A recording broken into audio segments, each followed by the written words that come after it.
We've seen a lot of big adventure bikes receive an update for the year 2021.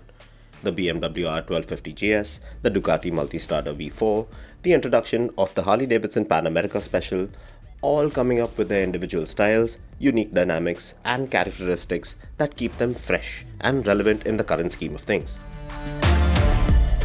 Now, the time has come for Triumph to unleash its flagship adventure bike, the Tiger 1200, in an attempt to bring it up to date with the latest crop of big adventure bikes. Now, the big news here is that the changes to the new bike are rather comprehensive, with Triumph saying that it not only has worked on the strengths of the previous Tiger 1200 model, but also addressed some of its weaknesses as well. So, without further ado, let's jump right into what the latest gen Tiger 1200 brings to the table.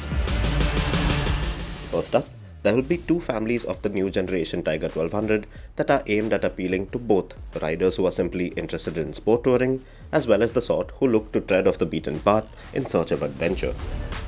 There's the GT, which is the more road-biased motorcycle, and then there's the Rally Pro, which is the more off-road prep version of the bike. There will be 5 versions of the new flagship Tiger in total: the base GT, the GT Pro, the Rally Pro, and the two more feature-rich Explorer versions of both the GT Pro and the Rally Pro models. The first thing that you'll really notice about this new generation Tiger 1200 model is how slim it looks from the front in comparison to the older model. Now, this is all down to the new twin radiator design, which basically sees a radiator mounted on either side of the motorcycle just below the fuel tank.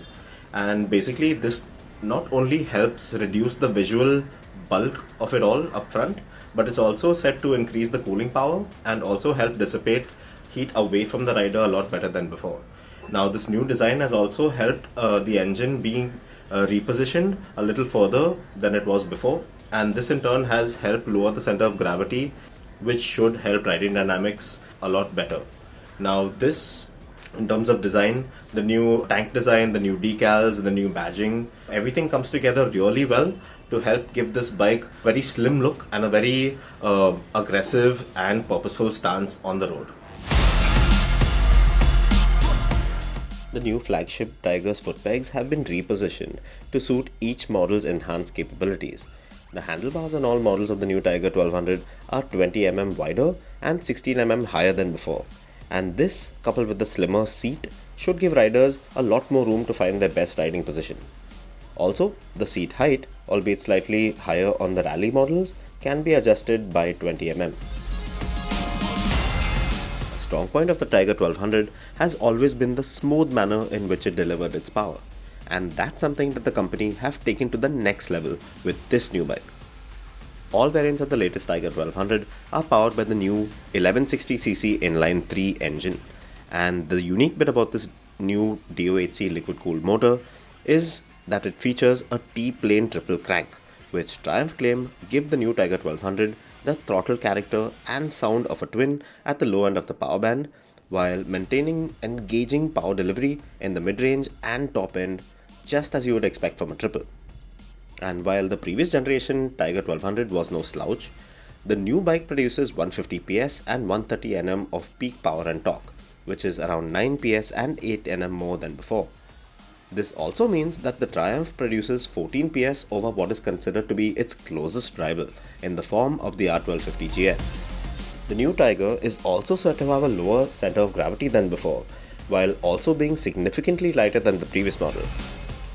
With the new lightweight frame with bolt-on subframe, the minimal exhaust system, the new tri-link swing arm, the lighter shaft drive, all contributing greatly to this fact. Now, this all translates into the new bike weighing in at 240 kgs, meaning that it shed little over 25 kgs of weight from its predecessor and also weighing in around 17 kgs lighter than the R1250 GS. Now, this alone should make the Tiger a lot more manageable on long excursions off-road, as well as give it some more pep in its step on paved surfaces. Even the base Tiger 1200 GT comes packed with a good amount of features, and this includes the new keyless system, which functions the ignition, steering lock and fuel filler lid, while there's stuff like the molded knuckle guards, a new 7-inch TFT display with integrated connectivity system, 3 ride modes, all new LED lighting with DRLs. It also gets the new semi-active Showa suspension with automatic electronic preload and damping settings. Brembo Stylema monoblock brakes, along with cornering ABS and an IMU, are also standard fitment. Now, all models of the new Gen Tiger 1200 get the same suspension setup, with the only difference between the GT and the Rally Pro bike suspension units being that the front fork on the GT models allow 200 mm of travel, while the unit on the Rally models allows 20 mm more of travel. The standard GT model aside, the rest of the Tiger 1200 models get the additional customizable ride modes. Well, there's a maximum of 6 on the highest spec Explorer models, and then there's other stuff like the integrated adaptive cornering lights, heated grips, cruise control, hill hold control, and even a bi-directional quick shifter, all as standard. The GT Explorer, Rally Pro, and Rally Explorer all get premium skid and sump guards with engine protection bars, while only the Rally Explorer gets the additional fuel tank bars as standard fitment. Things that set both Explorer models apart from the rest are features like the TPMS, heated rider and pillion seats, and both models also feature Triumph's new blind spot radar tech, which uses a radar at the back of the bike to provide blind spot assist and lane change assist to the rider. In terms of wheel setup, the GT models make do with 19-inch front and 18-inch rear cast aluminum wheels dressed in Metzeler Tourance treads for dynamic road riding, while the Rally models get a bigger 21-inch front and 18-inch rear tubeless spoke setup and comes clad with Metzeler Karoo shoes, which is more appropriate for dual purpose usage. What also deserves a mention is the fact that the GT, the GT Pro, and Rally Pro models all feature a 20-litre tank, while the two Explorer versions get a bigger 30-litre unit, which should be appealing to those who like to ride hard all day without having to hunt for a fuel station. The base GT model will only be on offer in a white color scheme, while the GT Pro and the GT Explorer will be offered in black, blue, and white color options. The Rally Pro and the Explorer models, on the other hand, will be available in a matte khaki and black color scheme in addition to the standard white. Service intervals come at 16,000 kilometers or 12 months, whichever comes first, and also the new Tiger 1200 comes with a 3-year unlimited mileage warranty, which is a first for Triumph.